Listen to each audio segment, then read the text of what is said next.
Welcome to Chapter 3. Dynastic Turmoil in France, 1316–1328. The question of female succession to the French throne was raised after the death of Louis X in 1316. Louis left behind a young daughter, Joan II of Navarre, and a son, John I of France, although he only lived for 5 days. However, Joan's paternity was in question, as her mother, Margaret of Burgundy, was accused of being an adulterer in the Tour de Nesle affair. Given the situation, Philip, Count of Poitiers and brother of Louis X, positioned himself to take the crown, advancing the stance that women should be ineligible to succeed to the French throne. He won over his adversaries through his political sagacity and succeeded to the French throne as Philip V. When he died in 1322, leaving only daughters behind, the crown passed to his younger brother, Charles IV.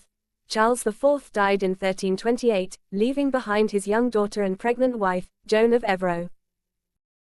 He decreed that he would become king if the unborn child were male. If not, Charles left the choice of his successor to the nobles. Joan gave birth to a girl, Blanche of France, later Duchess of Orleans. With Charles IV's death and Blanche's birth, the main male line of the House of Capet was rendered extinct.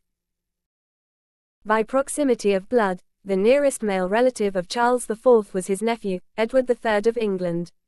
Edward was the son of Isabella, the sister of the dead Charles IV, but the question arose whether she could transmit a right to inherit that she did not possess. Moreover, the French nobility balked at the prospect of being ruled by an Englishman, especially one whose mother, Isabella, and her lover, Roger Mortimer, were widely suspected of having murdered the previous English king, Edward II. The French barons, prelates, and the University of Paris assemblies decided that males who derive their right to inheritance through their mother should be excluded from consideration. Therefore, excluding Edward, the nearest heir through the male line was Charles IV's first cousin, Philip, Count of Valois, and it was decided that he should take the throne. He was crowned Philip VI in 1328. In 1340, the Avignon papacy confirmed that, under Salic law, males would not be able to inherit through their mothers. Eventually, Edward III reluctantly recognized Philip VI and paid him homage for the Duchy of Aquitaine and Gascony in 1329. He made concessions in Guyenne but reserved the right to reclaim territories arbitrarily confiscated. After that, he expected to be left undisturbed while he made war on Scotland. Tensions between the French and English monarchies can be traced back to the 1066 Norman conquest of England, in which the English throne was seized by the Duke of Normandy, a vassal of the King of France. As a result, the crown of England was held by a succession of nobles who already owned lands in France, which put them among the most influential subjects of the French king, as they could now draw upon the economic power of England to enforce their interests in the mainland.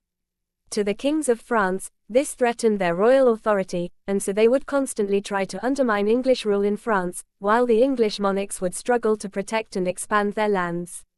This clash of interests was the root cause of much of the conflict between the French and English monarchies throughout the medieval era. The Anglo-Norman dynasty that had ruled England since the Norman conquest of 1066 was brought to an end when Henry, the son of Geoffrey of Anjou and Empress Matilda, and great-grandson of William the Conqueror, became the first of the Angevin kings of England in 1154 as Henry II. 9. The Angevin kings ruled over what was later known as the Angevin Empire, which included more French territory than that under the kings of France. The Angevins still owed homage to the French king for these territories. From the 11th century, the Angevins had autonomy within their French domains, neutralizing the issue. King John of England inherited the Angevin domains from his brother Richard I. However, Philip II of France acted decisively to exploit the weaknesses of John, both legally and militarily, and by 1204 had succeeded in taking control of much of the Angevin continental possessions. Following John's reign, the Battle of Bouvines, 1214, the Saintonge War, 1242, and finally the War of St. Sardos, 1324, the English king's holdings on the continent, as Duke of Aquitaine, were limited roughly to provinces in Gascony. The dispute over Guyenne is even more important than the dynastic question in explaining the outbreak of the war. Guyenne posed a significant problem to the kings of France and England, Edward III was a vassal of Philip VI of France because of his French possessions and was required to recognize the suzerainty of the King of France over them.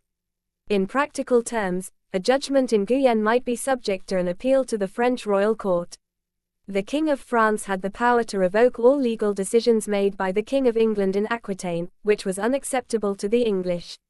Therefore, sovereignty over Guyenne was a latent conflict between the two monarchies for several generations. Chapter 4 will be continued.